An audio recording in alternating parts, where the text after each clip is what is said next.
Malcolm and Jamal Carter had always been careful.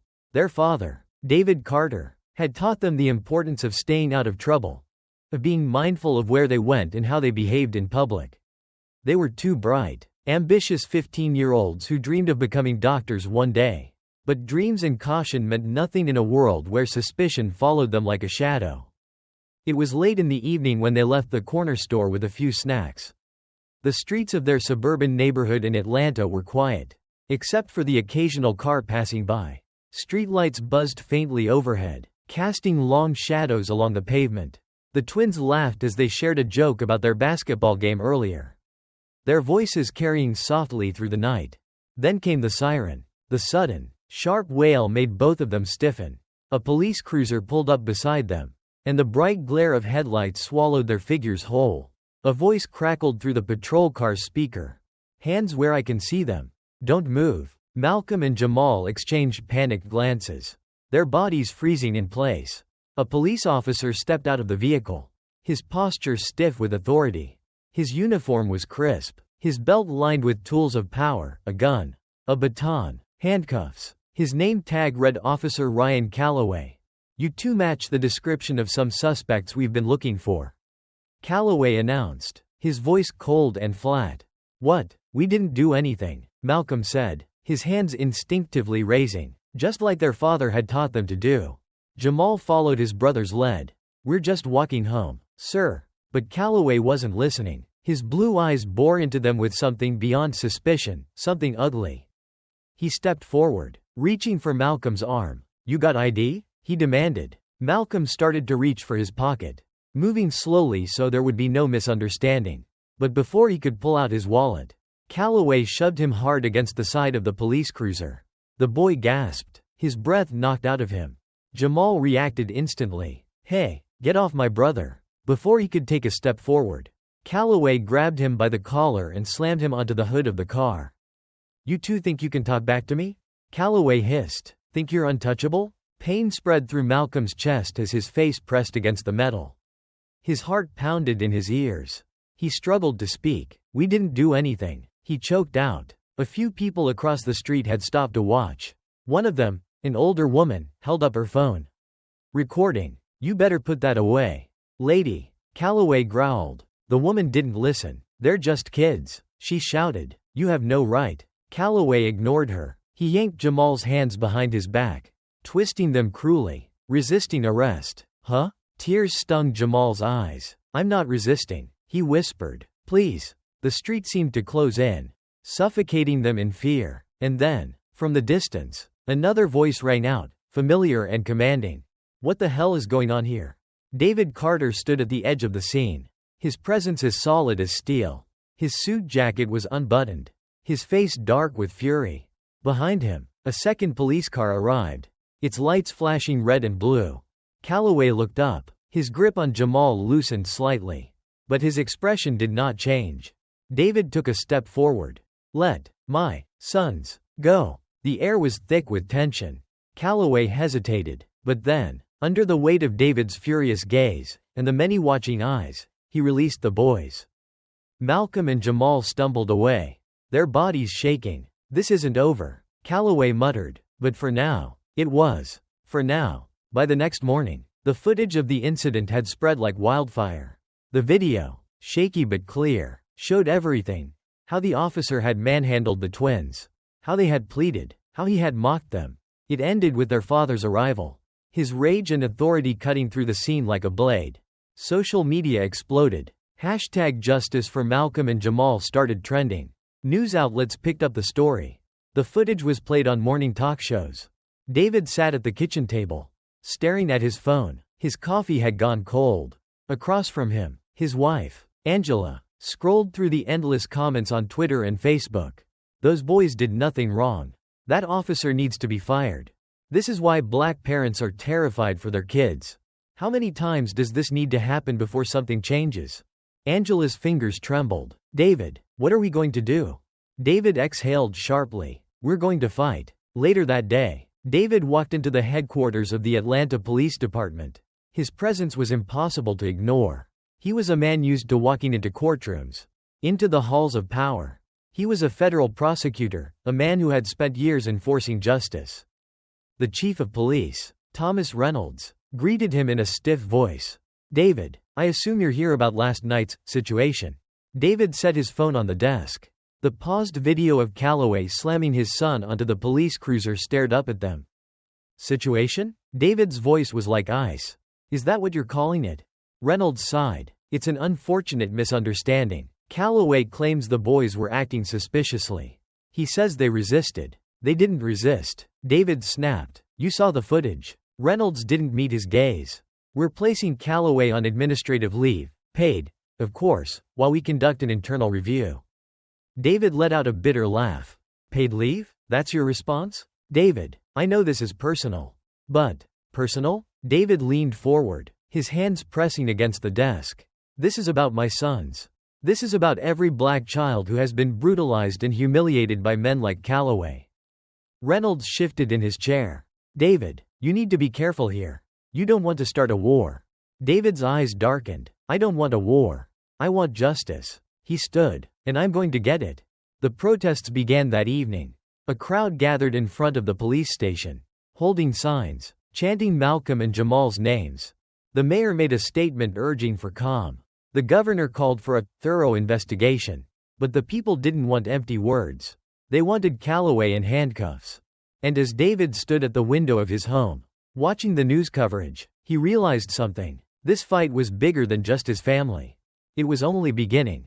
David Carter had spent his entire career believing in the system. He had prosecuted criminals, defended victims, and built cases with meticulous care. The law was supposed to be blind, objective, a shield for the innocent and a sword against the guilty. But as he sat in his office, watching video after video of his son's attack playing across the internet, he realized something chilling. Justice was not automatic.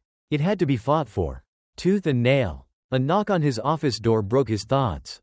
It was Marcus Reed, his longtime friend and fellow prosecutor. Marcus, an older black man who had seen the insides of too many courtrooms, stepped in, his face heavy with concern. "You know they're going to bury this, right?" Marcus said without preamble, dropping a thick manila folder onto David's desk. "Calloway's got friends in the department. If you don't push, this will be swept under the rug like it never happened." David opened the file. It was filled with reports of past complaints against Officer Ryan Calloway, excessive force, racial profiling, intimidation tactics. None had resulted in disciplinary action. David clenched his jaw. He's been doing this for years. And no one's held him accountable? Marcus sighed. "You know how it works. They protect their own." A fire ignited in David's chest. "Not this time." Marcus gave him a knowing look. "Then be ready. They're going to come after you, too." David knew he was right. But it didn't matter. He had spent his career fighting for justice. Now, it was personal. The next morning, David arrived at the courthouse, his every step echoing with determination. His legal team had been working non-stop, preparing the formal charges against Calloway: assault, misconduct, and abuse of power. Before he could step inside, a voice called his name. "Mr. Carter, a moment of your time?" David turned to find a tall, broad-shouldered man approaching him. Thomas Briggs, the police union representative, dressed in an expensive suit, his smile as polished as his shoes. "Briggs," David greeted coolly. Briggs gestured toward a quieter corner of the lobby. "Let's talk." David followed but kept his guard up. He had dealt with men like Briggs before, men who played the game of influence and power behind the scenes. Briggs leaned in slightly. "You've made quite the mess, David." David's expression remained unreadable. "I didn't make this mess. Calloway did when he assaulted my sons." Briggs chuckled, but there was no humor in it. "Look, I get it. You're angry. But do you really want to take this all the way? You know what happens when people go up against the police." David crossed his arms. "Are you threatening me?" Briggs shook his head. "Just giving you a friendly warning. Calloway has people in high places. The department wants this to go away quietly. We can make that happen. Just drop the case, and we can negotiate, maybe a formal apology. A minor suspension." David stared at him in disbelief. "A minor suspension? My sons were humiliated, assaulted, and terrorized by your officer. You think I'll settle for that?" Briggs's smile disappeared. "Then you leave us no choice." David leaned in. his voice cold. "No, Briggs, you leave me no choice. I will see Calloway in court. And when I'm done with him, the whole damn system will be under a microscope." Briggs's jaw tightened. "Have it your way." As David walked away, he knew he had just declared war. The first hearing took place in a packed courtroom. Cameras flashed as David entered. Reporters scrambling for statements. Angela and the twins sat in the front row, their presence a silent show of strength. Ryan Calloway walked in, his expression carefully blank. He had cleaned up well, a crisp suit, neatly trimmed hair, the image of a respectable officer. But David saw through it. He saw the arrogance in the way Calloway carried himself, the belief that he was untouchable. The judge, an older woman with sharp eyes, called the court to order. The charges were read aloud. Assault, violation of civil rights, use of excessive force. Calloway's attorney, James Whitmore, a well-known defense lawyer with a reputation for getting cops off the hook, stood confidently. "Your Honor, my client was merely doing his duty." The boys matched a suspect description. "He acted in good faith." David rose. "With all due respect, Your Honor, good faith does not include throwing unarmed minors against police vehicles and calling them thugs." The room tensed. Whitmore smirked. "Do you have proof of that alleged statement?" David held up his phone. "We have video evidence. The entire world has seen it." Whitmore's smirk faltered for just a second before he regained composure. "That video does not capture the full context." David's eyes narrowed. "Then let's present all the evidence." The judge nodded. "Proceed." As the trial began, David knew this was going to be a fight to the very end. The trial had barely started. And already, the police department was feeling the pressure. Protests continued outside the courthouse. Community leaders, activists, even celebrities were speaking out. Calloway's defense rested heavily on the argument that he had acted in the heat of the moment, that Malcolm and Jamal had been uncooperative. But David had something they didn't expect. A witness, a young rookie officer, Daniel Ortiz, had been in the patrol car with Calloway that night. Ortiz had been silent until now, pressured by his superiors to stay out of it. But David had done his research. He had found records of Ortiz filing internal complaints against Calloway for excessive force in the past. And now, Ortiz was on the witness stand. David approached him carefully. "Officer Ortiz, on the night of the incident, did Malcolm or Jamal Carter resist arrest?" Ortiz hesitated. His hands fidgeted in his lap. "No, sir, they didn't." Murmurs spread through the courtroom. David continued. "Did Officer Calloway have reason to believe they were armed or dangerous?"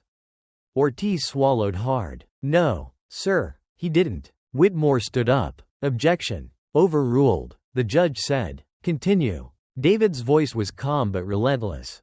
"Did Officer Calloway use language or force that you felt was unnecessary?" Ortiz looked down, then back up, his voice barely above a whisper.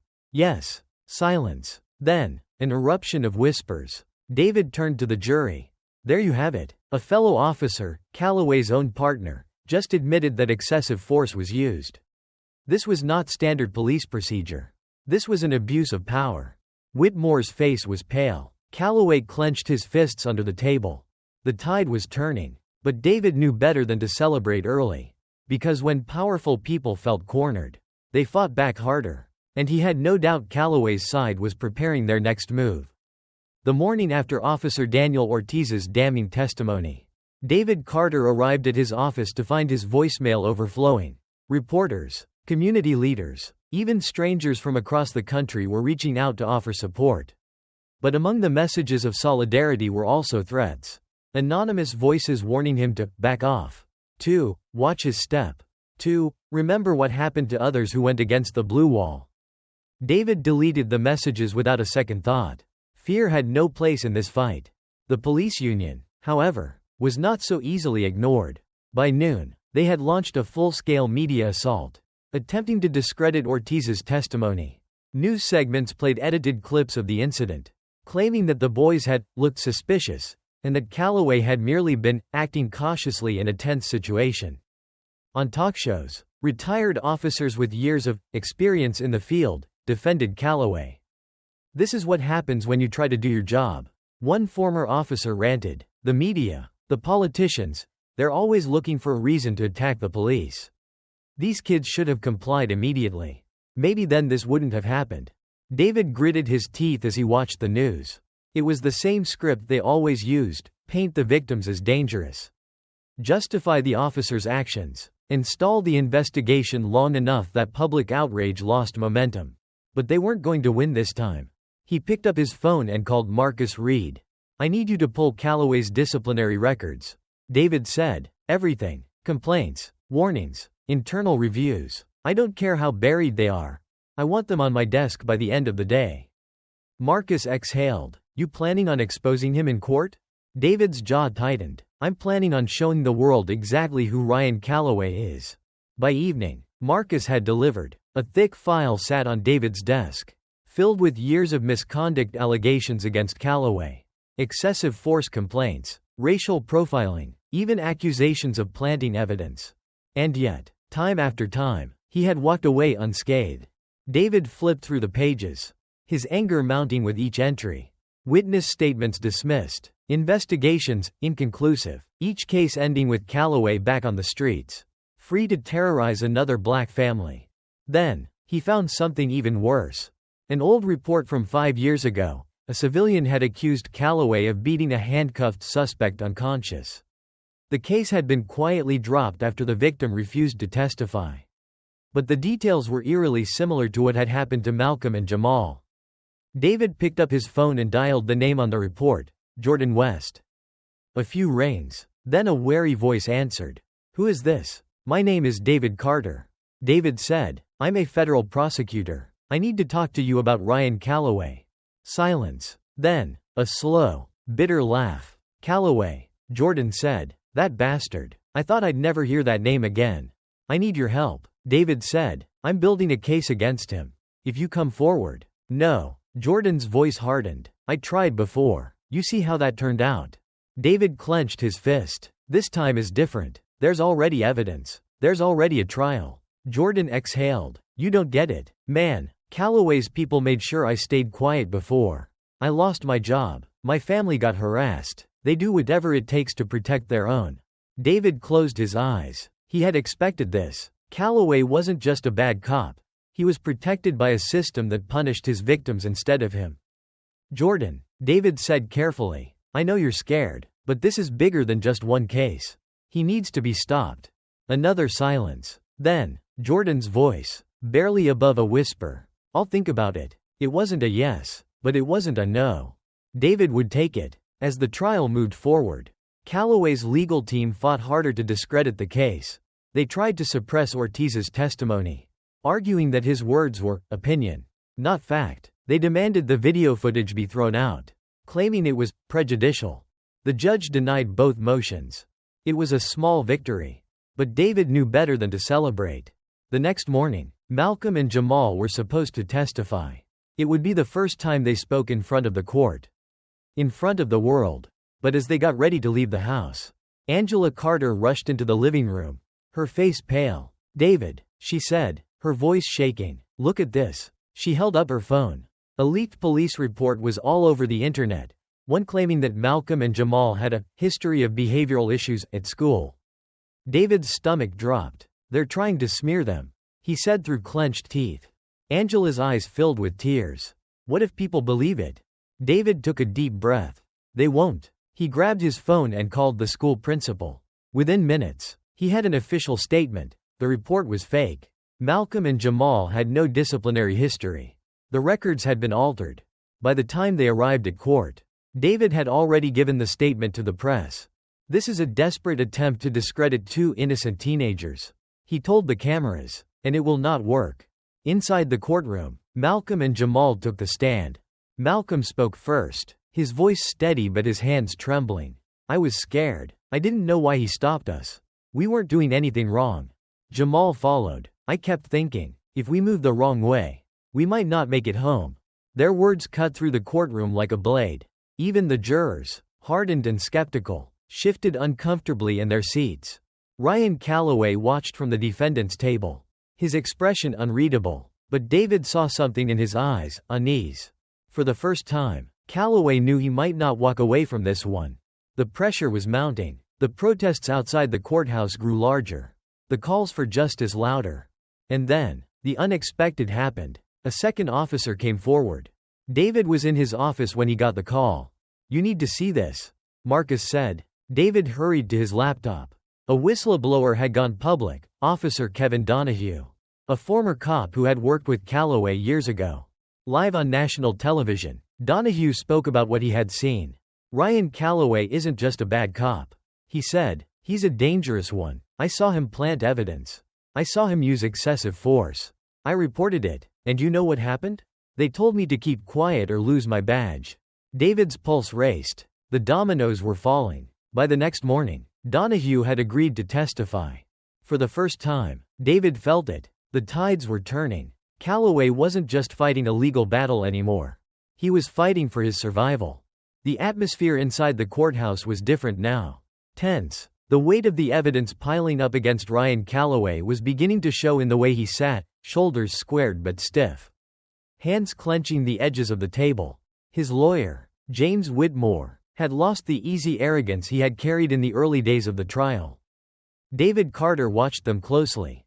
He had seen it before in other trials, the moment when a defendant realized they were losing control of the narrative. When their confidence began to crack. The testimony of Officer Kevin Donahue had changed everything. That morning, Donahue walked into the courtroom under heavy security. The threats had started as soon as he had gone public. But he hadn't backed down.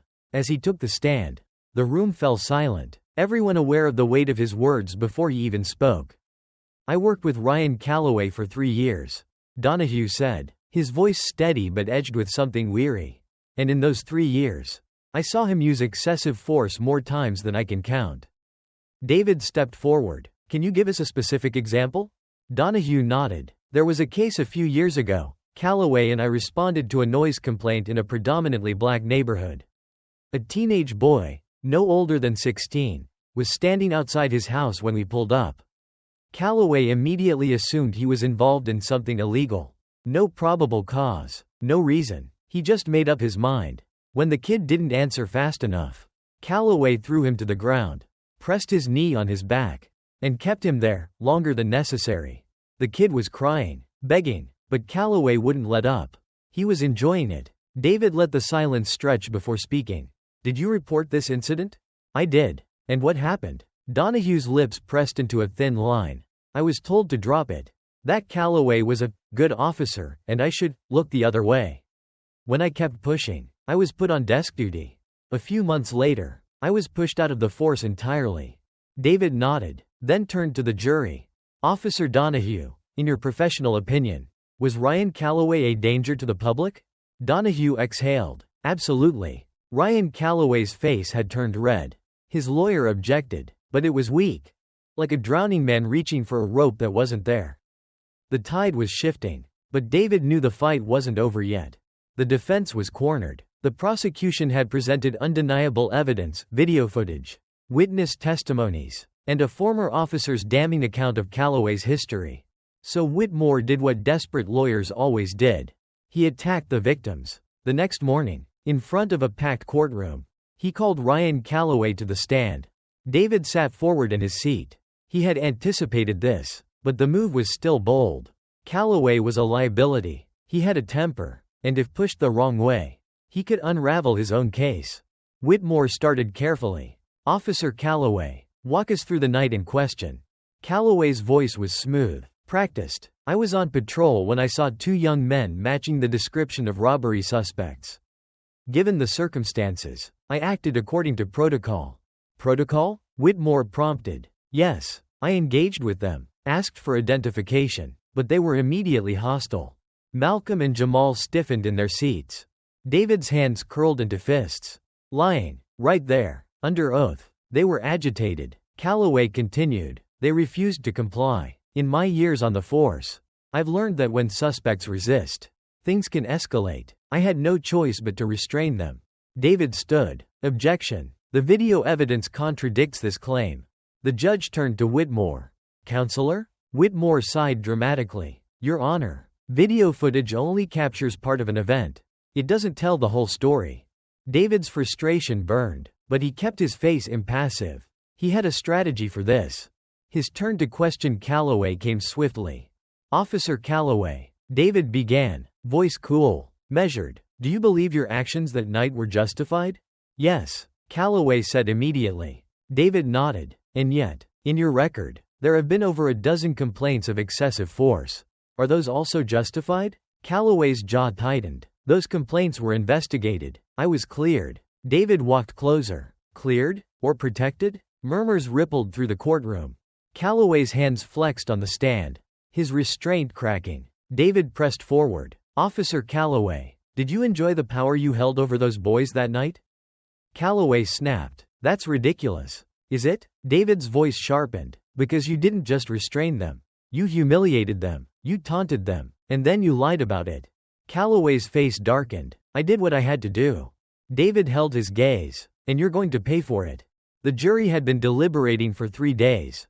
3 agonizing days where tension gripped the city. Where protests outside the courthouse grew louder.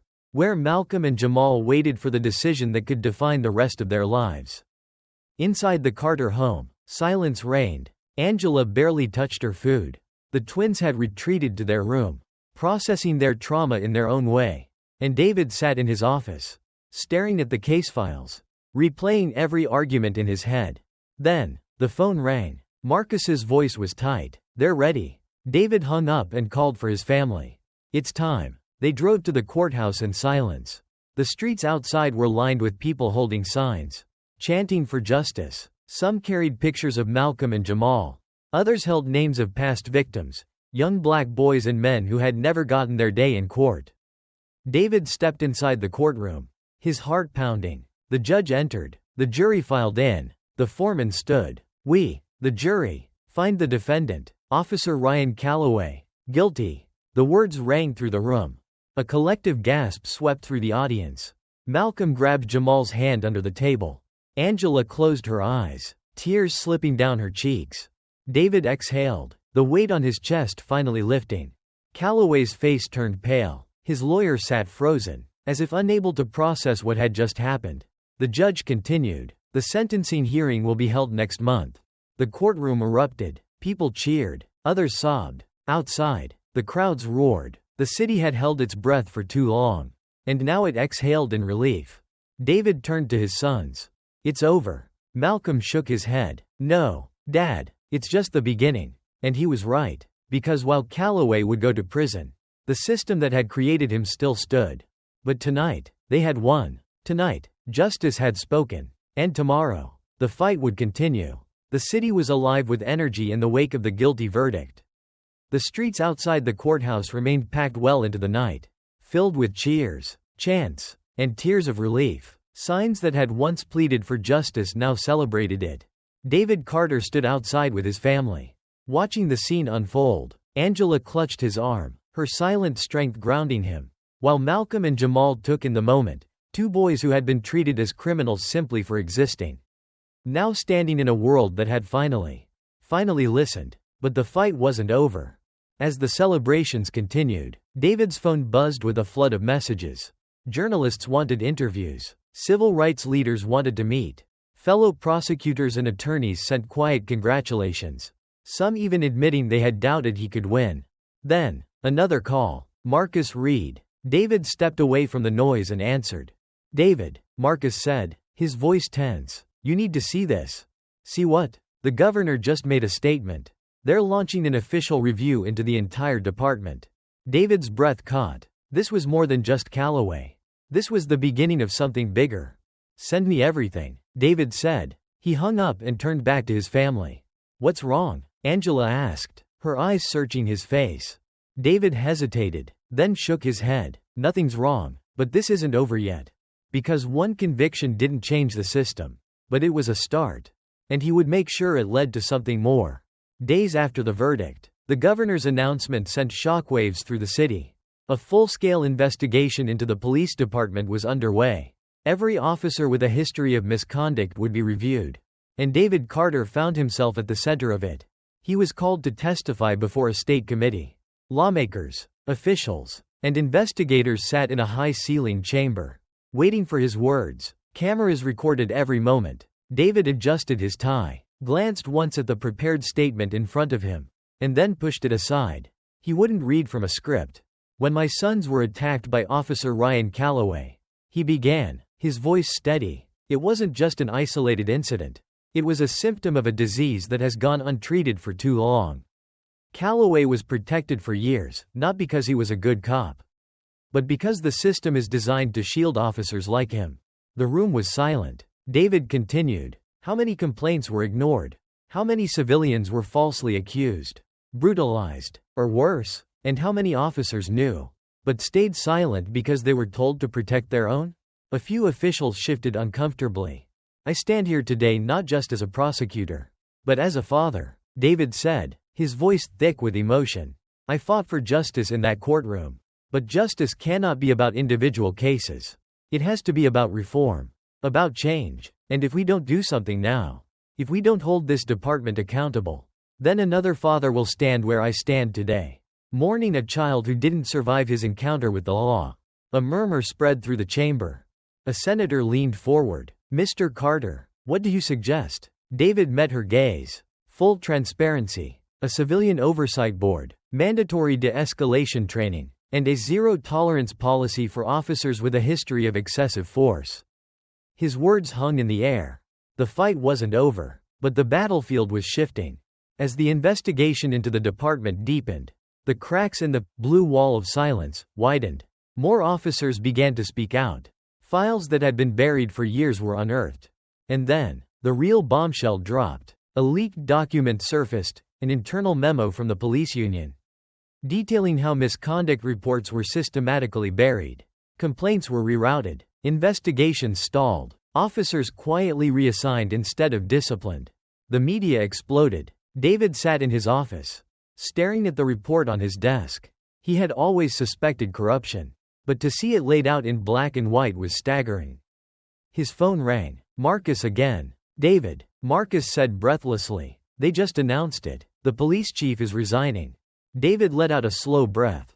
"Good. Not just that," Marcus added. "The DA's office is reopening every case Calloway was involved in.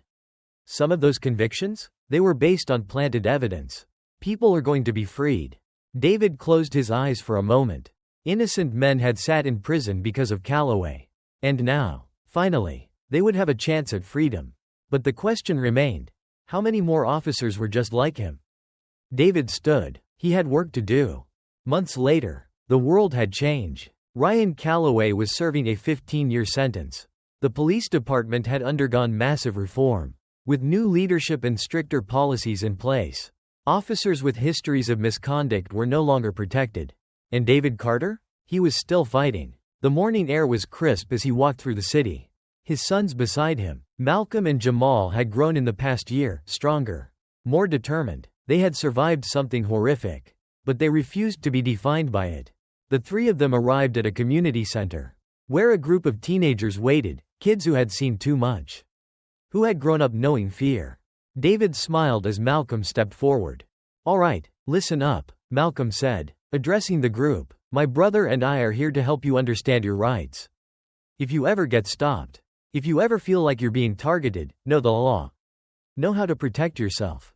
Jamal chimed in. "And more than that, know that you're not alone. We've got your back." David watched, pride swelling in his chest. Change wasn't just about policy.